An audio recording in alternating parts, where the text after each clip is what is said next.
Well, somebody explain to me why the biggest Philadelphia sports haters are Philadelphia media. Well, somebody explain. I don't get it. I don't understand.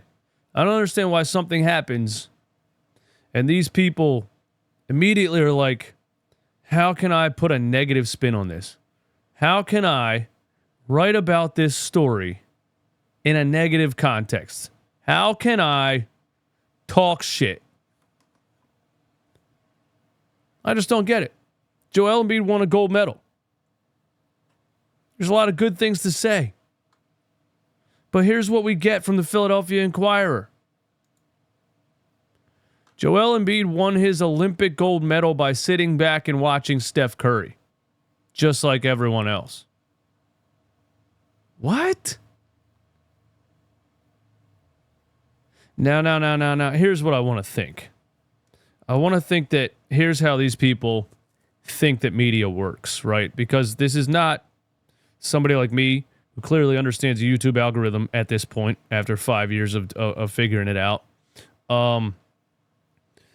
This is a collection of guys in suits in a room trying to come up with ways to keep their dying form of media alive, which was newspaper turned website.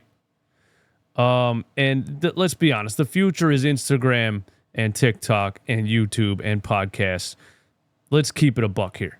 So what these people are doing are they're sitting in a room and they're saying, we need a catchy headline. You can write a good story, but we need a catchy headline. For some reason, these people decide that talking shit or spinning something in a negative or hating on the athlete is the catchy headline that's going to get everyone to read the article. Also, these are not Philly sports fans. I say this all the time. These are not Philly sports fans. These are writers by profession who are just getting you to click on the website. There's nothing honest about it anymore. It's clickbait age. They're just trying to get the ad revenue when you click on the website and read the article. They don't care if they're telling the truth. They don't care if they're being honest.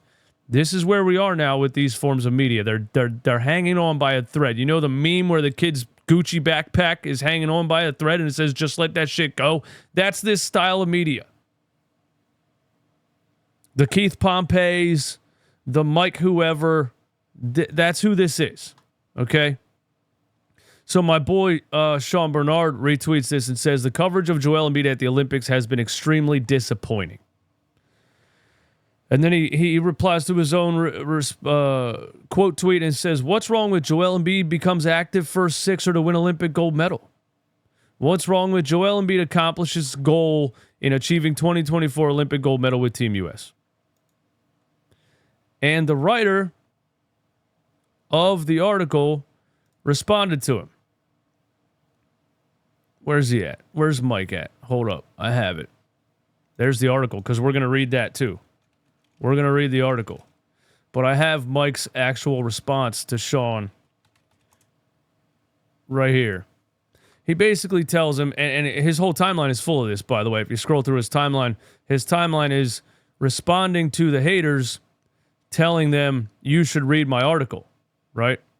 Here he rewrote it and gave it a different headline because he got hated on so much for the original.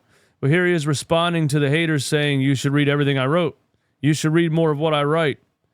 And here he is responding to Sean. I literally mentioned both of those facts in my column. It seems like you want me to put a positive and shiny, happy spin on my coverage as possible. That's not my job, and that was not reality. People are calling him a weasel. People are absolutely hating this guy. I don't understand the business idea of having a brand that everybody hates. What makes these people think that this is how to be successful in what you're doing? But basically, make a clicky headline, get people to hate on it, and then respond to everyone and tell them to read the article. Now, I know after all saying all of that, I shouldn't actually be reading the article, but I'm going to do it so you don't have to. People like this want every single one of you to pay $1 to read this article. I paid $1 so I can read it on here so you don't have to. Okay. Here's the headline. Joel Embiid won his Olympic gold medal by sitting back and watching Steph Curry just like everyone else. The Sixers center was reduced to just another audience member for one of the best stretches of shooting anyone has ever seen. But he said, I was part of a team that won. Now, second of all, if Joel Embiid did not do what he did against Nikola Jokic in the semifinal game versus Serbia in the second quarter and in the fourth quarter, the USA team would have lost that game to Serbia, and they would have not been in the gold medal round to play against France, to have Steph Curry go on the run that he went on, to have Steve Kerr decide that maybe Bam Adebayo was a better matchup with the fast-paced action that was going on.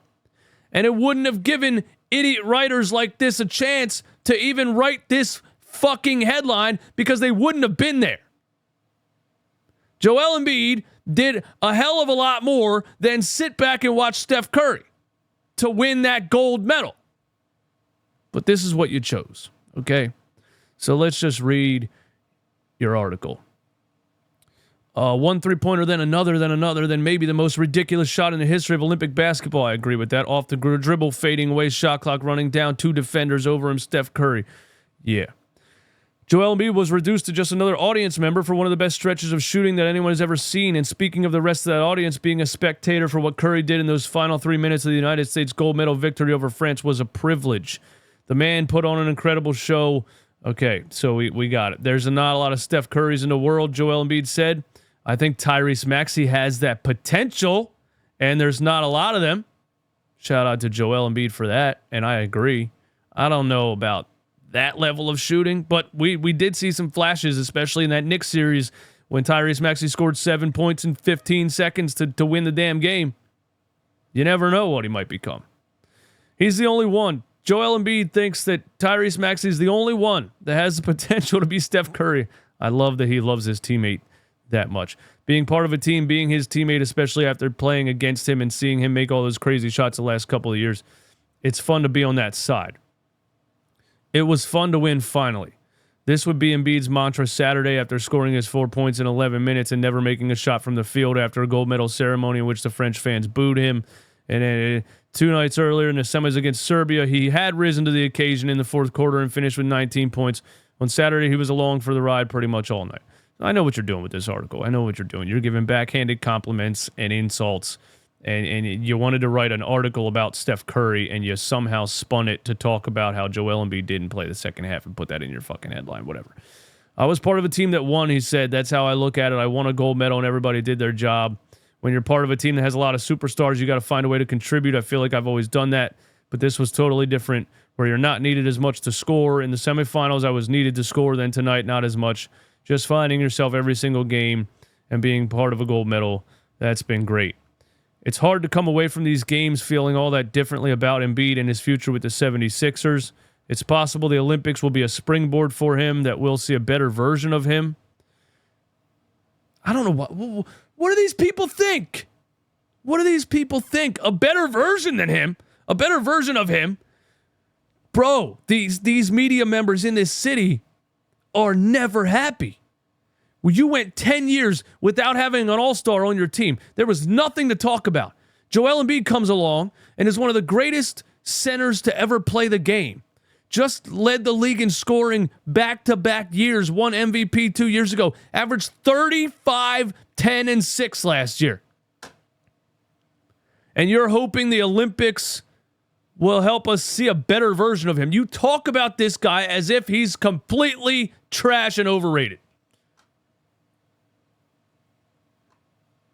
But if he discovered some newfound maturity and discipline from his time around Curry, LeBron James, and Kevin Durant, he didn't display much of it against France. He didn't display maturity and discipline against France. It was more than fair to wonder after Embiid's public teasing and taunting of France's fans whether he could remain in full control of himself Saturday. Sure enough, there was his ill-timed quasi-confrontation with Rudy Gobert. It was funny.